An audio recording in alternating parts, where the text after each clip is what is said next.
Coucou les vilains! Coucou les vilaines! On espère que vous allez bien et aujourd'hui on se retrouve pour notre point lecture 31. Et si vous vous souvenez, on avait dit dans une vidéo qu'on avait beaucoup de choses à dire. Toi tu l'as eu dans le 30e, mais moi c'est dans le 30e ou dans le 31e où j'ai quelque chose à vous dire par rapport à une de mes sagas. Voilà. En parallèle, on voulait aussi vous dire que suite à plusieurs demandes, nous avons ouvert notre Discord, même s'il était déjà ouvert parce que bah voilà, moi avant je faisais du Twitch. Du coup j'ai remanié mon Discord et j'ai intégré la bibliothèque de Vilaine dedans. Donc si vous voulez venir nous rejoindre, n'hésitez pas, le lien est en description.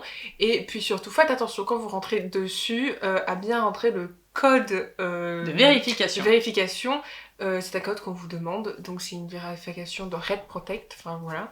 Donc n'hésitez pas à le faire et à nous rejoindre dessus. Et pour ceux qui n'y arrivent pas, au cas où, que ça leur paraît compliqué, bah, n'hésitez pas à nous demander. Et puis Voilà. De toute façon, on a fait théoriquement, si vous l'avez eu en story, sur Insta et autres, on vous a fait la marche à suivre. Donc vous avez juste à suivre le processus et puis au cas où, si vous n'y arrivez pas, n'hésitez pas à nous demander et puis on vous aidera. Exactement. Voilà, donc pour aujourd'hui, comme d'habitude, c'est 4 livres, donc 2 chacune, et on va commencer tout de suite. C'est parti!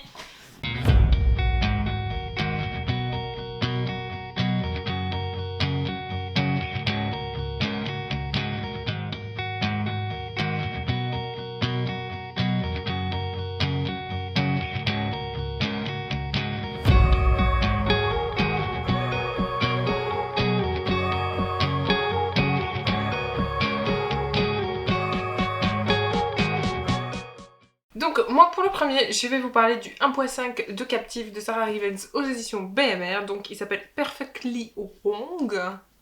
J'adore mon accent anglais. Donc c'est l'histoire de Bella, donc Isabella, et de Benjamin, voilà. Et en fait, c'est leur histoire d'amour. Bah, on s'en doute. Hein. Dans le premier de Captive, on nous dit que justement Benjamin est attiré par Bella. Sauf que. Bah, en fait, c'est leur histoire qu'on nous raconte. Voilà, c'est ça. Ça sort un petit peu du lot. On n'est plus avec Ella et Asher, mais ils interviennent quand même dans le livre. On les voit, ça suit une bonne trame. C'est très bien chronologiquement. Genre, on suit bien la trame du premier. Tout se suit en fait. Tu vois ce que je veux dire? Oui. Mais en parallèle, du coup, on est dans l'histoire de Ben et de Bella, et en fait, je sais pas trop si je dois vous expliquer ce que c'est que leur histoire d'amour, tu vois ce que je veux dire? Genre, en fait, on sait certaines choses, j'ai pas de vous le dire, non, parce que... faut pas trop... Mais à chaque fois, je vais vous spoiler. Bref. Non. Donc, pour faire simple, en fait, ils vont... elle va un jour, avec sa meilleure amie, se dire tiens, il faudrait peut-être qu'un jour je le recontacte pour savoir ce qu'il est devenu, puisque ça fait plus de 4 ans qu'ils se sont pas parlé, tu vois. Donc c'est sa façon à elle de retourner vers lui, quoi. Et elle, en fait, sa meilleure amie, du coup, Riley va lui dire eh ben, tu as qu'à créer un faux compte. Elle va l'aider à créer un faux compte Instagram pour pouvoir aller lui parler sur un faux compte et se faire passer pour quelqu'un d'autre. Oui, mais un jour, il faut bien se voir de visu. Elle se fait pas passer pour quelqu'un d'autre, c'est mauvais ce que je dis, elle se fait passer justement pour la meilleure amie de Bella. Mais en fait, c'est elle. Donc... D'accord. Et en fait, du coup, il va interagir avec elle. Voilà. Et c'est comme ça que tout découle en fait de cette histoire d'amour. Voilà, c'est ça. Parce que... En fait, je peux pas trop vous en dire parce que sinon je vous spoil l'histoire d'amour.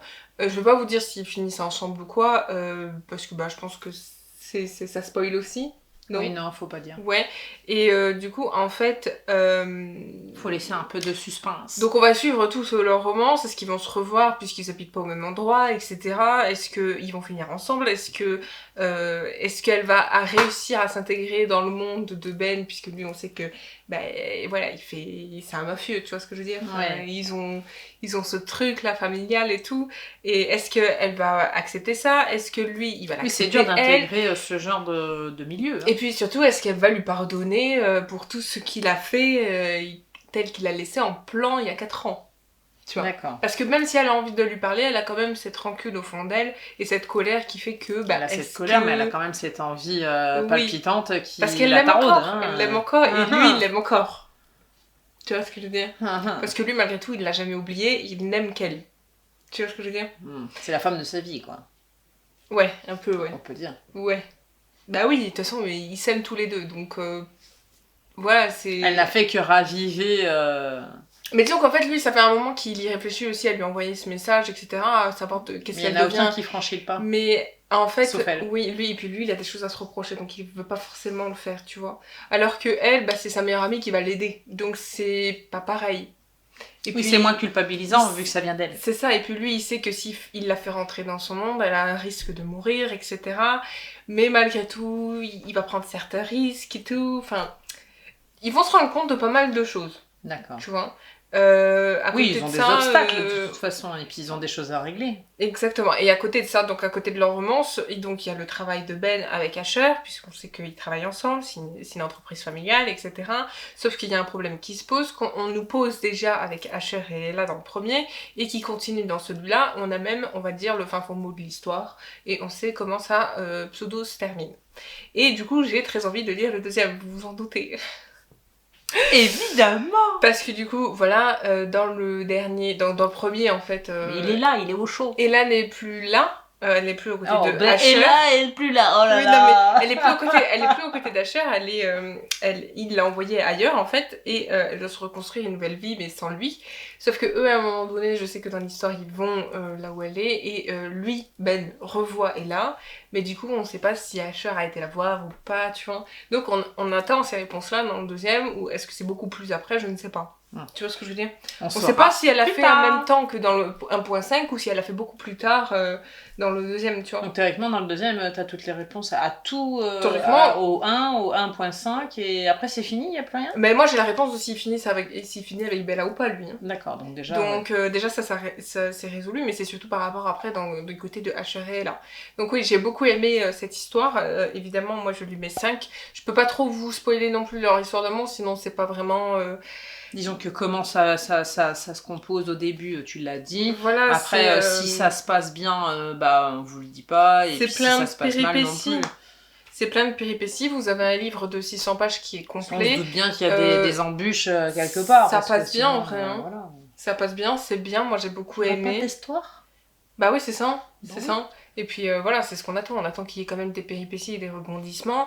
Voilà, et puis on se doute avec le milieu où il est lui, que ça peut pas forcément être très simple. Non, ça doit pas être un long fleuve tranquille. Hein. Moi, je pense à la scène pour tous ceux qui ont les images du parrain ou qui connaissent un petit peu ce genre de milieu. Non, mais pour ceux qui ont certainement lu le livre, l'histoire du kidnapping m'a fait beaucoup rire.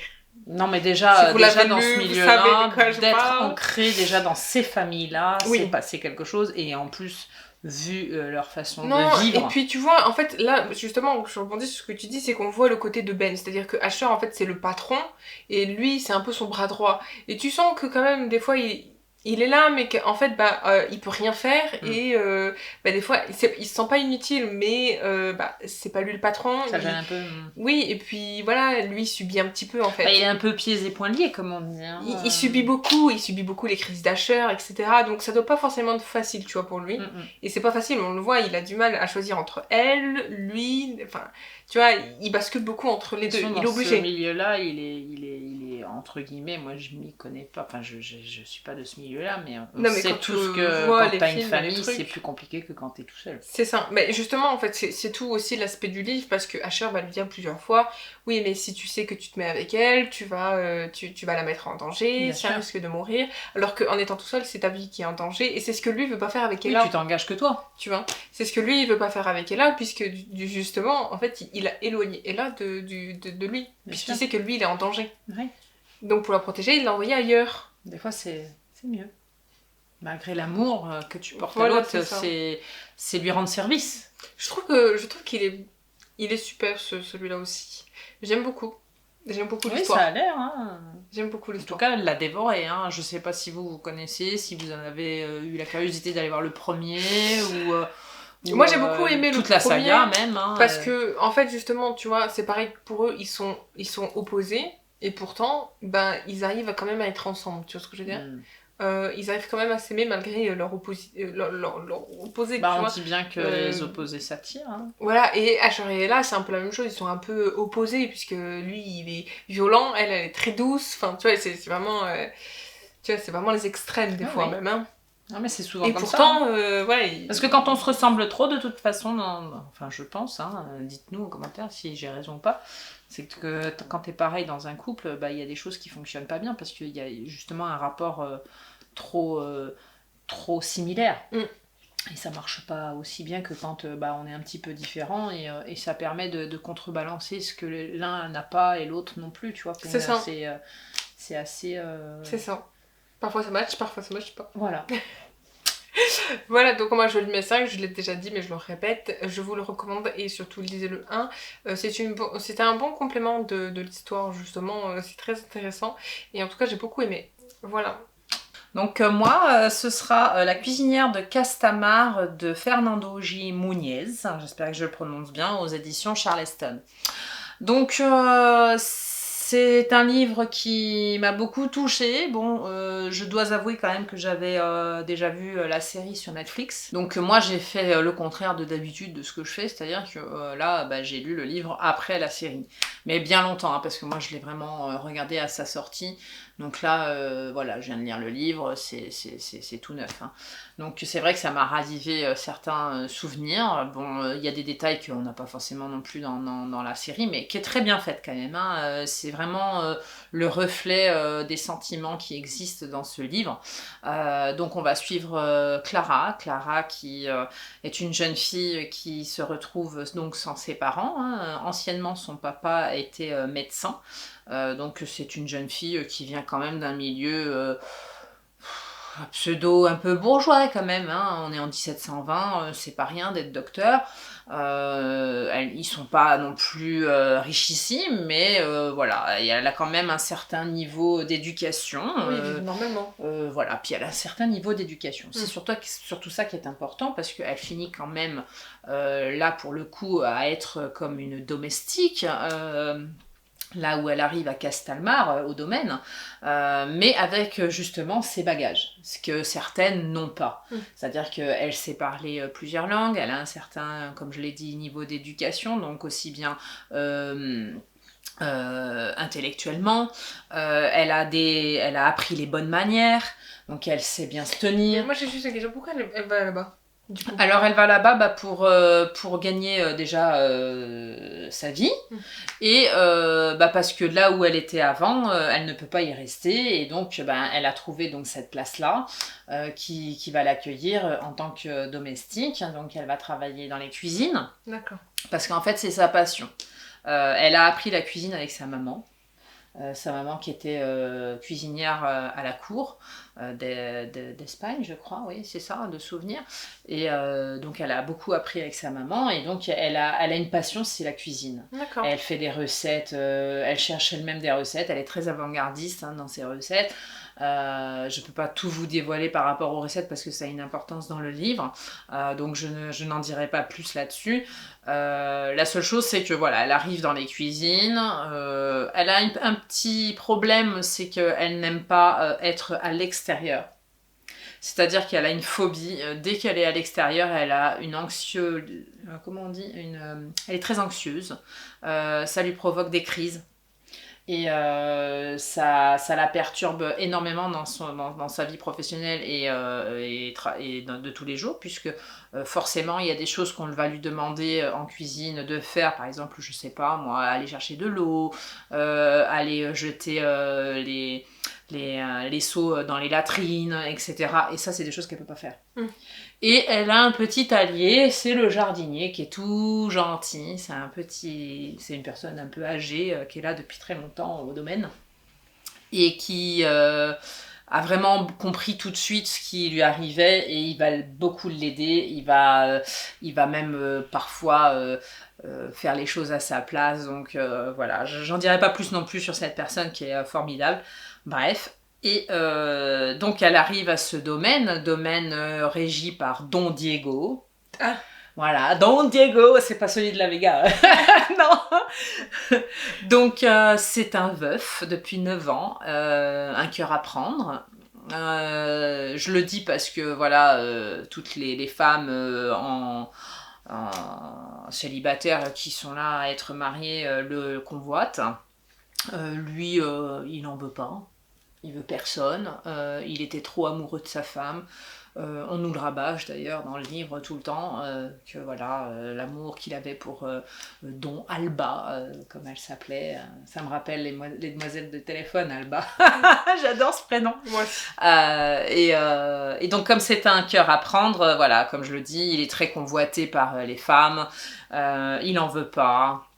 À demeure, il veut pas se remarier, il a qu'une obsession, c'est de cultiver ce culte de l'amour qu'il avait pour cette femme qu'il a eue, et donc c'est pas que ça lui joue des tours, mais c'est vrai que peut-être on pourrait penser qu'il passe à côté de certaines femmes très intéressantes ou très intéressées même, voilà. Et donc jusqu'à sa rencontre avec elle. Oui, alors sa rencontre avec elle, parce que elle en fait elle arrive au domaine un peu en somme-somme, hein, un peu en inaperçu, hein, on passe un peu comme des fantômes dans ces grosses structures de domaine de l'époque, hein, puisqu'il y a quand même pas mal de domestiques, hein, une de plus, une de moins, voilà, c'est pas lui qui gère, tu vois, je sais plus son nom à celle qui gère... c'est la gouvernante, non? Oui, c'est la gouvernante, mais elle a un nom. Enfin bref, on va l'appeler la gouvernante. Vous le retrouverez dans le livre. Bon, elle est un peu aigrie. Aigrie. Voilà, on va dire qu'elle est un peu aigrie. Un peu aigrie. Voilà, elle est rude. Elle sait qu'elle a le pouvoir au domaine parce que c'était quelqu'un qui comptait beaucoup pour son ex-femme, enfin pour sa femme défunte, on va dire, parce que elle est pas ex. À Don Diego, et en fait il lui laisse vraiment la logistique, il la laisse tout gérer au domaine, aussi bien les domestiques, la logistique quand il reçoit, enfin elle fait tout. Même l'aspect financier est géré par elle et puis par un autre homme qui aime beaucoup aussi, qui a recommandé justement Clara. Et donc voilà, elle va faire partie aussi un certain nombre de fois vis-à-vis de Clara, parce qu'en fait, comme je dis, elle est aigrie et donc elle est pas toujours gentille avec Clara. Oui. Elle est même des fois piquante. Elle va même jusqu'à la gifler. Hein. C'est un peu comme Princesse Sarah, quoi. Voilà, au début, c'est un peu... Elle arrive. Ouais, on peut dire qu'elle est pas très gentille avec elle au début. Bah, c'est même de la violence, là. Voilà, c'est de l'extrême. Ouais, elle est vraiment maltraitée au début, mais Clara tient bon, elle est tellement gentille, bienveillante, et puis elle accepte. Elle accepte parce qu'elle sait que voilà, les places ne courent pas les rues, puis elle se sent bien là où elle est parce qu'elle a trouvé dans la cuisine des gens, je vais pas tout vous expliquer, comme ça vous irez découvrir. Elle a des acolytes qui sont sympas avec elle, et donc ça se passe relativement bien. Et puis elle va faire sa place, c'est ça le plus important, elle va faire sa petite place, parce qu'à un moment donné, juste pour la petite histoire, et je vous dirai pas plus par rapport à son statut dans le domaine, parce qu'après sinon je vais tout vous dévoiler, c'est qu'à un moment donné, la cuisinière en chef va vouloir lui faire un petit coup pendable. C'est-à-dire que elle va accuser Clara d'avoir des relations la nuit, des relations sexuelles la nuit, ce qui est totalement interdit par le règlement du domaine. C'est-à-dire que les domestiques n'ont pas à batifoler, enfin en tout cas quand ils sont célibataires évidemment, ils n'ont pas à batifoler ni à ramener des gens de l'extérieur comme ça. Oui, donc elle va l'accuser de quelque chose de faux. Donc la cuisinière en chef va l'accuser, alors que c'est elle qui fait ça. Parce que Clara la gaule en fait. Ouais. Elle la gaule, elle la dénonce pas. Mais c'est l'autre qui va la dénoncer. La situation. Voilà, elle retourne la situation dans son intérêt. Et finalement, Clara va gagner, entre guillemets, hein, on peut dire ça comme ça. C'est-à-dire que finalement, la cuisinière en chef va être renvoyée. Donc ça c'est l'aspect positif de la chose, malgré tout ce que je vous ai dit, qu'elle avait été un peu maltraitée, tout ça par la gouvernante, elle est pas très gentille, etc. Mais finalement c'est elle qui va prendre quelque part sa place à ce moment-là. Et Clara est ravie puisque comme je vous ai dit, sa passion c'est la cuisine. Et donc elle va faire des repas excellents que Don Diego va apprécier. Il va même jusqu'à demander qui a vraiment préparé ces repas, etc. Mais je vous en dirai pas plus. Une autre petite chose que je peux vous dire, c'est leur première rencontre. C'est la nuit. Enfin, c'est pas la nuit, je sais plus à quel moment c'est, mais en tout cas, elle est en chemise de nuit. Elle entend du bruit, elle se lève et elle le voit avec d'autres personnes. Et à ce moment-là, il la voit. Et c'est là où ils se rencontrent pour la première fois. D'accord. Voilà. Et après, C'est il ça en où- découle tout ce qu'il voilà. en découlera. Que je ne J'imagine. vous dirai pas. Voilà. Donc, tout ce que je peux dire, c'est que c'est une belle histoire. C'est très bien écrit. Ça m'a rappelé beaucoup de souvenirs de la série que j'avais déjà beaucoup aimé. J'aime beaucoup cette histoire. Là, franchement, je découvre aussi l'auteur hein, par la même occasion, puisque je ne le connaissais pas. Voilà, que dire de plus que c'est un super bouquin. Je vous invite à aller le lire.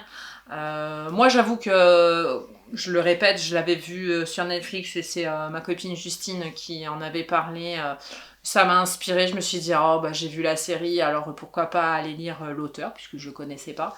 Et franchement, je suis pas déçue, c'est un très bon bouquin. Voilà, je peux que vous le conseiller, je mets 5 partout, l'histoire est superbe.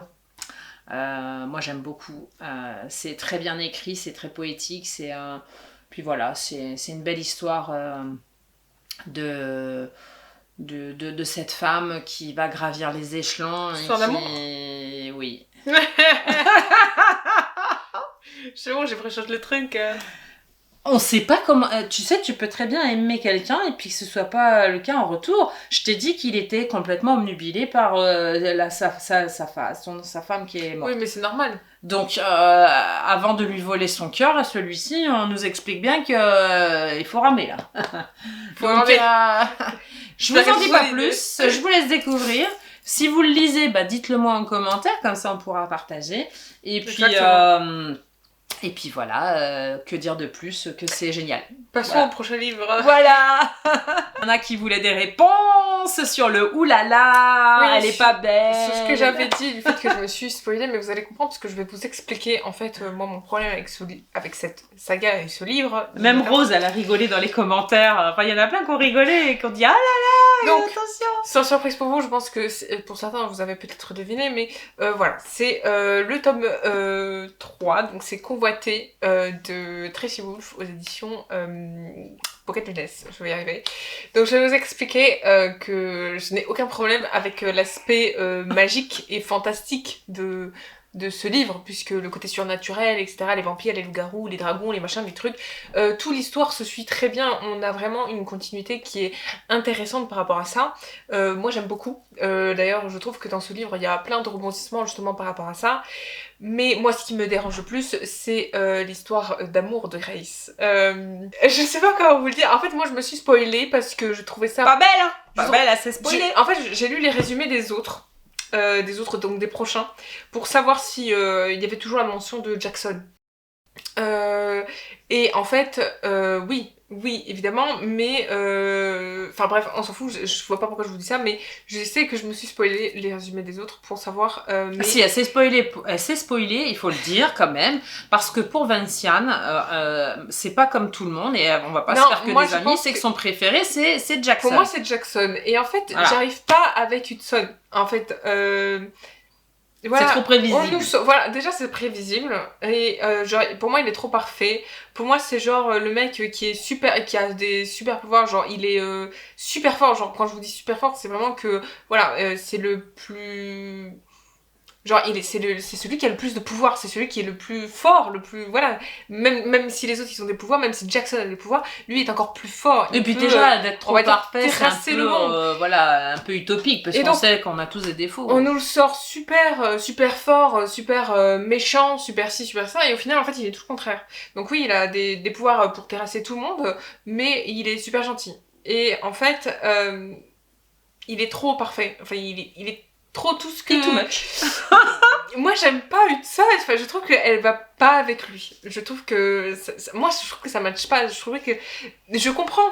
Ce que je veux dire, c'est que je comprends ce qu'elle a fait l'autrice par rapport à Jackson et Grace, et ce qu'elle a fait avec Grace et Hudson. Mais, en même temps... Toi, t'aurais préféré je trouve que, justement, c'est pas super logique. En quelques mois, elle arrive, en quelques même semaines, quelques mois, elle arrive à oublier Jackson, à se dire que oui, c'est Hudson. Enfin, oui, je sais, le lien de promesse, nanani, nanana, je veux bien, j'ai compris, hein, mais non, on nous vend Jackson dans le premier, et puis dans les prochains, c'est l'autre. Non, j'ai vraiment du mal, surtout que avec ce que j'ai appris à la fin, vous comprenez faut pas tout dire. Ben, en fait, dans celui-là, on continue justement l'histoire fantastique avec comment on appelle ça, avec le roi vampire qui fait des siennes, etc. Et que eux, ils veulent terrasser absolument, puisqu'ils veulent se débarrasser du père des deux Vega. Ça, on a compris. Et donc, du coup, ils vont essayer de tout faire. Donc, ils vont aller à travers le pays pour aller chercher certaines choses, certaines informations, Bref, voilà, vous avez compris. Grace, elle va faire des choix, elle va se rendre compte de certaines choses, notamment qu'elle préfère Hudson que Jackson. Voilà, mais je sais pas pourquoi, moi, je trouve que... Ce que je veux dire, c'est que dans un livre normal, ça m'aurait pas dérangé que ce soit Hudson, tu vois ce que je veux dire? Alors que là... Non, mais c'est parce que, en fait, là, t'as apprécié en fait. l'autre dès le début, et c'est oui. ça le truc. Et je vous dis, dans celui-là, dans le dernier, dans le on troisième... s'attache à certains personnages, parfois, et pas à d'autres. On apprend, justement, quelque chose de terrible qui va arriver à Jackson, et ça te plaît pas. Moi, je peux pas, en fait, c'est pas possible. Je sais qu'elle va vouloir, on va dire les mots qui sont, je sais qu'elle va vouloir le sauver, etc. Mais en fait, ce qu'elle a dit à la fin, moi je peux vous le lire, hein, si vous voulez, la dernière phrase qu'elle dit, enfin c'est pas la dernière, mais genre, elle est prête à mettre à mal son couple pour Jackson, parce que voilà, elle sait, enfin bref, je vais pas trop vous raconter, mais je sais pas, non, ça passe pas. Mais par curiosité, quand même, je vais lire le prochain, puisque je l'ai avec moi. Je vais lire sûrement les autres, d'ailleurs. Mais je n'attache pas du tout d'importance à sa relation avec Hudson. C'est pas possible, en fait. Genre... non, j'arrive pas. Donc, il faudra que tu nous dises mais en la fait, suite. ce que je veux dire, c'est que c'est omniprésent dans ce livre. C'est-à-dire qu'elle se pose tout le temps la question H24, oui, Hudson ou Jackson, Hudson ou Jackson. Et puis oui, il y a le lien de promesse, oui, il y a ci, oui, il y a ça. Et en fait, elle est tout le temps en train de pas savoir, en fait. Je comprends qu'elle peut être indécise, tout ça. Mais du coup, en fait, voilà, c'est omniprésent, donc forcément, ça prend beaucoup de place dans le livre, tu vois. Oui. On a 50% de ça, quoi. Et 50% du reste, puisque à côté, bah, elle vit, tu vois. Oui, bien sûr. Et voilà, donc tout se mélange, et bah, moi, j'ai envie de savoir ce que va devenir Jackson. Donc je crois que si je lis les autres, c'est pour... Normal. Non, mais moi, je rigole, mais c'est vrai, moi, je veux savoir si, du coup, il va continuer, si elle va l'aider, voilà. Et ben on saura ça voilà. Au prochain épisode. Peut-être que c'est pas un avis très constructif pour vous, mais voilà, moi c'est ce que j'en retire du livre. Bah si, c'est constructif puisque toi t'aimes l'autre protagoniste. Il y Anna, moi j'ai vu passer sur cette saga, c'était plus l'autre. Donc, non, moi je vais être honnête avec vous, moi pour tous les avis que j'ai lus, c'est toujours ah oui, Hudson. Oui, Jackson les gars, vous l'avez oublié? Hein? C'est ça. Il est là lui, et moi je trouve personnellement après c'est peut-être fait exprès, l'autrice elle a peut-être fait exprès justement. Toi, moi je trouve beaucoup plus badass que Hudson, même si Hudson il peut terrasser le monde. Lui, je trouve qu'il est beaucoup plus, tu vois, en version... ouais, il est un peu plus ténébreux, il est un peu plus tout ce que j'aime en général, tu vois, surtout avec les soucis qu'il a, etc. Hudson, c'est différent, j'ai plutôt l'impression des fois... mais ça c'est comme mon avis, hein, mais des fois j'ai plutôt l'impression qu'il se plaint. Tu vois, genre, oui, mais t'es arrivé ça, ah oui, mais c'est pas facile. Oui, mais l'autre aussi, ça a pas été facile pour lui, tu vois. Et, je sais pas. En plus, c'est grand frère, donc voilà. Non, moi, j'aurais toujours ma préférence pour Jackson. Que tu lises les autres, et puis tu nous diras alors comment que ça va continuer. Voilà. Alors, combien je lui mettrais? C'est ça la question, c'est combien tu lui mets? Moi, pour ce que j'ai appris pour Jackson, c'est compliqué. Je sais pas combien je pourrais le noter ce livre, pour être honnête, parce que... Bah, il transite entre tout ce que tu as lu dès le départ, et puis ce qu'il y a encore. Disons que en fait, je savais pas combien lui mettre, sachant ce que je sais à la fin, et sachant que, ben, voilà, on m'a complètement effacé mon personnage à moi, que je préfère, quoi. Jackson, voilà, il est devenu froid, il est distant, il est glacial, il est tout ce que vous voulez, et malgré tout, il répond à certaines de ses questions, à certaines interrogations. Dès qu'elle a un problème, par exemple, je sais pas moi, elle veut aller voir... je vais pas vous dire son nom, mais elle veut aller voir quelqu'un, lui il va lui donner la solution, il reste quand même présent Important. pour elle, présent sur certains Bah, important points. puisqu'elle est prête mais, quand même à mettre à mal, t'as dit, son couple tout à l'heure Mais pour voilà, le sauver. à un moment donné, C'est qu'il a quand même une importance dans son cœur. il y a un moment donné, dans l'histoire, en fait, ils vont voir des gens. Je peux pas vous expliquer, je vais vous dire des gens, comme ça je vous donne pas de points sur ça. Ils vont aller voir des gens pour avoir certaines informations. Et en fait, parmi eux, il y a, on va dire, la princesse, entre guillemets, qui flash justement sur Jackson. Et en fait, en fait l'autrice fait exprès que cette princesse, entre guillemets, prenne Jackson à part et qu'ils s'en vont, eux, de leur côté. Et laissent justement Grace et Hudson. Donc, Mais tu sens qu'en fait... Non, mais non, tu sens en fait que c'est fait exprès. Ouais. Genre d'effacer Jackson, de le mettre avec cette fille, tu vois, juste... Oui. Tu vois, et puis de l'autre côté, les autres, ils font leur truc. Tu vois ce que je veux dire? Et on va Oui, dire elle l'écarte déjà délibérément. par pitié, justement, sa cousine va aller avec Jackson pour l'aider, entre guillemets, pour pas qu'il reste tout seul, tu vois. Mais tu sens que c'est fait exprès. Et... Bah ouais, moi je suis triste. Genre, il fait quand même partie de l'histoire, tout ça, et comment c'est grâce, entre guillemets, avec lui, etc. Surtout qu'on apprend pourquoi ça a commencé avec lui, etc. J'ai bien compris que leur histoire d'amour, de toute façon, ne serait plus présente. Ça, j'en suis certaine. Mais quand même, je trouve qu'il y a un effacement de son personnage. C'est total, tu vois. Et Genre, ça te plaît pas. Ces petits bémols qui te plaît pas. Même si on apprend certains trucs, on sait pourquoi il est comme ça, etc. Oui, mais quand même, il est beaucoup moins présent que ce qu'on pourrait penser. Parce que malgré tout, il fait partie de l'histoire. Bien sûr. Tu vois, il mérite sa place autant que Finn et tout le reste, tu vois. Enfin voilà, moi ça me gêne. Donc est-ce que tu veux le noter vraiment? Mettre de note en fait. Mais en fait, le problème c'est que si tu parles juste de l'aspect de Jackson, il mérite pas de note en fait. Parce que techniquement, ils m'ont effacé mon personnage. Après, si tu parles en termes de l'aspect fantastique, tout ça, il mérite quand même. Il mérite quand même une note, quoi, tu vois. Donc je pense qu'en vrai, il faut pas que je le note. Bon, alors on le note parce pas. que mon jugement est trop axé sur Jackson. Voilà, donc on le note pas. Je suis désolée, hein, mais pour ceux qui s'attendent à un avis... non, parce que les amis, s'ils ont lu la saga, ça se trouve, c'est Hudson qui leur plaît. Donc, pour moi, c'est Jackson. Voilà, c'est tout. J'ai compris pourquoi, encore une fois, hein, je vous le dis, mais j'ai compris pourquoi ils pouvaient pas être ensemble, etc., etc., mais... Moi, dans l'histoire, je préférais lui. Donc, même s'ils étaient plus ensemble, il aurait pu quand même être présent. Après, j'aime pas trop le fait que, voilà, elle l'oublie comme si c'était la fin, tu vois. Genre, quand ça y est, il fallait passer à autre chose, il fallait absolument se décider, tu vois. En si peu de temps, en général, il est tellement difficile d'oublier des gens que c'est vrai que, enfin, je sais pas. Je sais pas, mais c'est mon avis, voilà. Bien sûr, voilà. Désolée si c'est un peu brouillon, hein. Non, mais c'est vrai, parce que je pense que ça peut être un peu brouillon, mais voilà, c'est vrai que... C'est un mélange, hein, tout est mélangé, puis on n'a que son point de vue à elle, on n'a pas de lui, on n'a pas de Hudson, tout ça. Non, mais c'est bien aussi, parce que c'est vrai qu'on s'attache pas tous au même... Non, pour moi, ça on n'a pas le même attachement pour chaque personnage, et de la même façon pour tout le monde. Le premier, en fait, je sais pas... En fait, ce que je veux dire, c'est que si je sais pourquoi elle a fait ça, mais je comprendrais pas pourquoi absolument nous avons vendu Jackson au début autant dans le premier, pour au final nous l'effacer petit à petit et progressivement, enfin même pas progressivement, ça a été exactement que finalement il n'existerait plus après. Et voilà, moi je trouve que c'est, enfin je sais pas, je trouve c'est mon point de vue après, non, c'est Jackson quoi. Moi pour le dernier, c'est donc le tome 2, Le Château des Secrets de Marie-Bernadette Dupuis, donc la ballerine de l'ombre à Calman-Lévy, enfin chez Calman-Lévy. Donc pour un tome 2, alors j'adore toujours la plume de Marie-Bernadette Dupuis, c'est pas le problème. Le problème c'est que ça a été un petit peu longué là. Pour le coup, je crois que c'est la première fois que ça m'arrive, mais je dois en toute honnêteté le dire. En fait, dans celui-ci, même si l'histoire tient la route, etc., j'avoue que Victoire m'a un tout petit chouïa énervé.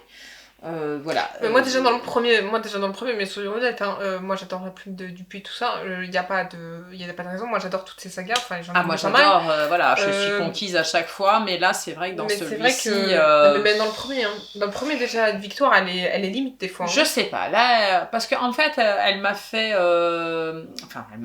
elle nous a fait une héroïne avec du caractère, elle a 20 ans, elle se bat avec ses problèmes, c'est vrai qu'elle est courageuse pour son âge, il n'y a pas de souci avec ça, mais c'est dans ses décisions qu'elle m'agace. Beaucoup dans celui-ci, dans ce tome-là. Moi, c'était plutôt dans ses comportements. Dans ses décisions vont avec son comportement. Et vice-versa. C'est-à-dire que finalement, dans son comportement vis-à-vis des autres, moi je sais qu'elle m'a beaucoup agacée de par ça. En fait, il y a des fois, j'ai du mal à dire ce que j'ai envie de vous dire. En fait, c'est trop vacillant en dents de scie dans celui-ci. Je trouve, parce qu'un coup elle va bien, un coup elle se remet, un coup ça retombe de suite dans le drama. Ça m'a moins plu le dynamisme que dans le premier. Là, on nous installe vraiment, donc la jeune fille revient au château, hein, pour ceux qui n'étaient pas là, donc elle a eu un problème, elle est devenue handicapée, elle est dans un siège roulant, alors qu'elle voulait devenir ballerine à l'opéra. Voilà, tous ces projets se sont écroulés, donc on comprend bien le mal que ça a pu lui faire. On a aussi ses antécédents, si vous voulez savoir quels sont les antécédents de cette première histoire du tome 1, c'est dans une autre vidéo. Tout ça va jouer. On comprend son mal-être, sa reconstruction, ses embûches, ses obstacles qu'elle doit franchir, parce que forcément, hein, de passer de future ballerine à rien du tout, on peut comprendre son mal-être. Et ça, on voit sa reconstruction dans celui-ci, mais je trouve que c'est vis-à-vis aussi surtout des autres personnages, comme Emmanuel, que j'aime beaucoup, moi, par contre, lui pour le coup, de Arthur aussi. Arthur, ils en ont fait quelqu'un que j'aime pas beaucoup. C'est dommage, moi je trouve que dans le premier, justement, il aurait dû être présent. Alors, c'est pas que j'aime pas lui, c'est que je trouve que ce qu'ils en ont fait me plaît pas, parce que bon, y a de la résilience, il y a du pardon, etc. Mais ce garçon aurait pu peut-être être mis en avant autrement. Enfin bref, ça c'est mon avis personnel. Bref. Je pense aussi. Oui, parce que quand tu vois la relation qu'elle a avec Florian, c'est Florian ou Florent, je sais plus. Florian. C'est Florian, je crois. Qui était aussi complice que Arthur, son cousin. Je vais pas tout vous dévoiler, parce que si vous lisez le premier, vous saurez. Elle lui accorde beaucoup plus vite son pardon à Florian. Ils vont même se fréquenter. Ils vont aller jusqu'à se fiancer. Alors que Arthur, elle lui en veut dur comme fer. Déjà ça. À un moment donné, c'est quelqu'un de ta famille. Si tu dois faire du pardon, autant le faire aussi d'abord à lui et après à l'autre. Non, mais dans le premier, comme je t'ai dit, d'après ce que tu me dis, dans le premier, moi je te dis, dans le premier, ils l'ont effacé, Arthur. Ils l'ont fait, t'as vu, ils l'ont éjecté, ils l'ont mis ailleurs. Il est revenu, il est reparti. Et puis là, il revient apparemment. Non, mais après, c'est vrai, Arthur est quelqu'un qui dynamise le récit, puisqu'il fait partie des premiers obstacles qu'elle a eu vis-à-vis des problèmes qui ont surgi. C'est normal qu'elle lui en veuille, mais si tu dis qu'elle arrive à pardonner à Florian, bah lui aussi du coup. Parce que c'est quand même ton cousin. Mais elle va lui pardonner, mais en fait, c'est un peu mielleux, ce pardon. C'est un peu... hypocrite. Non, un peu. Non, c'est pas hypocrite, c'est-à-dire que voilà, on te pardonne, mais faudra que tu sois comme ci, comme ça. Ouais, c'est sous condition quoi. L'autre, il a pas eu de condition, il va même, je vous dis, jusqu'à se fiancer avec elle, donc voilà, à un moment donné, pourquoi mettre des conditions au pardon bon, après, c'est vrai qu'Arthur se drogue, donc c'est sûr que les conditions, c'est aussi un petit peu normal vis-à-vis de sa tante, hein, qui est la maman de Victoire, qui des fois vacille comme j'ai dit tout à l'heure, dans ses décisions. Voilà, donc elle prend la décision de se fiancer avec Florian. Ils vont même aller jusqu'à projeter donc le mariage. Voilà, donc elle continue sa vie, ses déboires, ses vacillements, les hauts, les bas. On sait que la vie est pas facile, hein, c'est pas ce que je dis vis-à-vis d'elle. Mais je trouve qu'il était un petit peu long dans ses explications. alors qu'on aurait peut-être pu me le faire un peu plus court pour que je passe au troisième de suite. Enfin, moi, ça, c'est mon avis. Très personnel.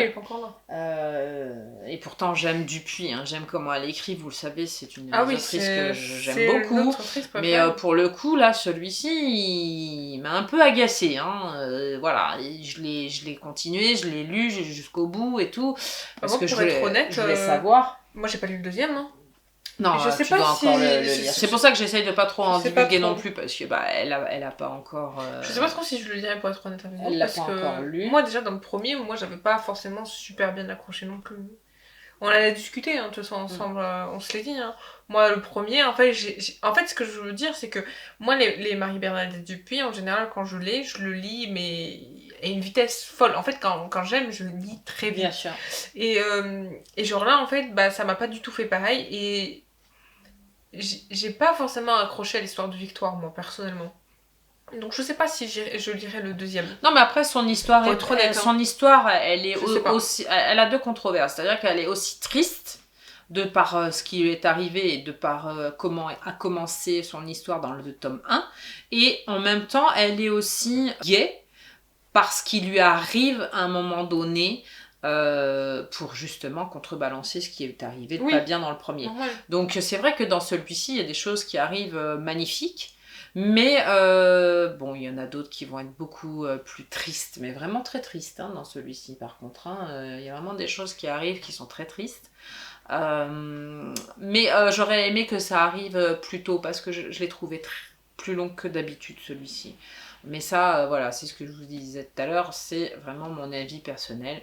Et c'est vrai que dans celui-ci, Victoire m'a un petit peu agacée, même si il y a un retournement de situation positif dans sa vie à elle, mais tout aussi bien des choses tristes qui vont arriver et qui vont contrebalancer justement les effets de cette positivité qui arrive dans sa vie de danseuse, pour ne pas en dévoiler plus, puisque si vous voulez le lire, ça reste quand même néanmoins une très bonne lecture. Je lui mets 5 parce que c'est très bien écrit. Qu'elle m'agace, c'est mon problème, tu vois. Oui. Ça reste néanmoins une très bonne histoire. Moi, c'est parce que j'ai tellement l'habitude de la lire à elle que voilà, peut-être que voilà, ça m'a gêné un petit peu, mais ça reste quand même néanmoins un très bon roman, très bien écrit. L'histoire, elle tient quand même la route. Mais... Après, moi, c'est parce que son personnage m'énerve. Non, mais après, voilà, moi, je te dis, moi, je me mets à sa place. Moi, j'ai 20 ans. Je peux comprendre que, justement, il lui arrive un truc tragique par rapport à sa vie professionnelle et qu'elle a du mal à se relever tout ça. Je peux comprendre, tu vois. Le fait d'être indécise, tout ça. Et puis on peut comprendre, normal. Alors il y a ce côté-là de l'âge et il y a ce côté aussi de ce qui lui arrive dans la vie. C'est vrai que pour tout être humain, à un moment donné, voilà, on a ça devient borderline. À un moment donné, il y a des fois, on peut plus supporter ce qui arrive et à un moment donné, ça fait paf, pour pas dire autre chose. Donc oui, on peut comprendre, il n'y a pas de souci avec ça, je comprends tout, si ce n'est que, voilà, il y a des fois, dans son caractère, elle m'énerve. C'est elle qui m'agace. Les autres suivent leur cours, voilà, il n'y a pas de souci. Voilà, même des fois, les réactions de sa maman aussi me gênent parce qu'elle dit pas tout de suite les choses, elle est pas tout de suite cash. Alors que, voilà... tous ces secrets font que si c'était dit à un moment donné, ça irait un peu plus vite, peut-être. Enfin, je sais pas. C'est un ensemble, mais c'est surtout elle qui comme personnage qui m'agace un petit peu. Après, voilà, je vous dis, ça reste quand même une bonne lecture, un bon texte, c'est très bien écrit, il n'y a pas de souci avec ça. Voilà, moi je lirai le troisième quand même pour savoir ce qu'il en est tout de même, et je vous dirai mon sentiment pour cette trilogie entière. Cette vidéo est maintenant terminée, on espère qu'elle vous aura plu, même si bon voilà, on a donné nos avis, on est très honnête dans cette vidéo je trouve, enfin on est toujours très honnête, mais là c'est vrai que ça sort vraiment du cœur, genre là, tu vois, même pour Marie-Bernadette, voilà, c'est une plume que j'aime beaucoup, on sait très bien, et je le dis depuis le début dans nos vidéos, que c'est quelqu'un qui me fait relire, moi quand j'ai des pannes, je vais en chercher un que j'ai pas encore lu, parce que j'en ai en stock, j'essaye de me les économiser, un peu comme les Ken Follett et tout ça. C'est ça. Et voilà, c'est des gens qui me font relire et qui me font apprécier quand j'ai des pannes. Et franchement, là, pour le coup, celui-là, il m'a un peu agacé. Non, moi, C'est la j'avoue première que... fois. Ouais, moi, et puis moi, c'est un gros coup quand même avec Jackson, ouais. Je crois que je crois que j'ai dit Oui, le mot ton Jackson chouchou. 20 peut-être deux fois, mais c'est vrai, quand on s'attache au personnage comme ça, des premiers, et que tu t'attends à ce qu'il y ait une suite justement avec tout ça, et que, voilà, même s'ils sont plus ensemble, tu te dis, ouais, il va être présent et tout, il va être là, tu vas voir. Eh ben non. Et quand il est là, Elle a le seum. il est froid, il est distant, il est tout ce que vous voulez, alors que vous l'adorez, vous... Non, non. Moi, ouais, je pense que ça restera toujours Jackson, de toute façon. J'ai vraiment beaucoup de mal avec Hudson. Tu vois, à côté, vous avez Captive qui est super, quoi. Enfin, on se régale, c'est une très bonne lecture, ça se lit très vite. Voilà, dites-nous vous en commentaire si vous vous éclatez chapeau. avec vos lectures en ce moment et si ça se passe bien ou si vous avez aussi des déboires, hein, et ça arrive, des livres. Exactement, n'hésitez pas à venir terribles. du coup nous rejoindre aussi sur Discord pour venir nous partager tout, parce que nous avons fait plusieurs salons où vous pouvez tout nous partager, que ce soit vos pales, vos lectures actuelles comme celle que vous lisez aujourd'hui par exemple, celle que vous avez terminée, que vous donnez vos avis sur les livres. N'hésitez pas, je vous ai fait un salon exprès du coup dessus pour que vous nous donniez les avis sur vos livres et peut-être sur certains que nous on a lus. Vous pouvez aussi faire des suggestions, que ce soit de livres, de vidéos, ou je ne sais pas, des suggestions que vous avez envie de faire. Vous avez le salon exprès pour ça. Et voilà. Vous avez aussi celle des questions, donc la FAQ. Si vous avez des questions pour nous, auxquelles on peut répondre, n'hésitez pas à les laisser dessus aussi. Comme ça, on y répondra très rapidement. Voilà, des questions sur le livre, évidemment. C'est bon, vous avez... voilà. Enfin, sur le livre, vous pouvez nous demander ce que vous voulez, hein, évidemment. Dans la mesure du possible. Oui, non, mais vous avez compris, de toute façon, quand on pose des questions, voilà. Vous êtes libre sur ce Discord, bien évidemment, il n'y a pas que ça, puisque de base, comme je vous ai dit tout à l'heure, c'est qu'il regroupe pas que ça, il regroupe aussi ce que moi, je faisais aussi sur Twitch avant, notamment le jeu vidéo. Mais vous avez plein d'autres salons, comme vos films, vos séries, vos photos, passions à vous aussi, vos animaux, si vous avez envie de papoter, voilà. mettez dessus. En fait, il y a plein de trucs, il y a un côté créatif où il y a vous pouvez partager tout ce que vous faites en général, donc n'hésitez pas à faire un tour, n'hésitez pas à partager avec nous, il n'y a pas de souci, justement on est là pour ça. Et on espère que cette vidéo vous aura plu. Venez nous suivre sur tous nos réseaux, Instagram, TikTok, Twitch, Discord, on va y arriver. Tous les liens sont en description, donc n'hésitez pas à les rejoindre. On vous fait plein de bisous. N'oubliez pas de liker, de commenter, de partager et surtout abonnez-vous. Voilà, et surtout prenez soin de vous, lisez bien et on se dit à très vite. Bye bye.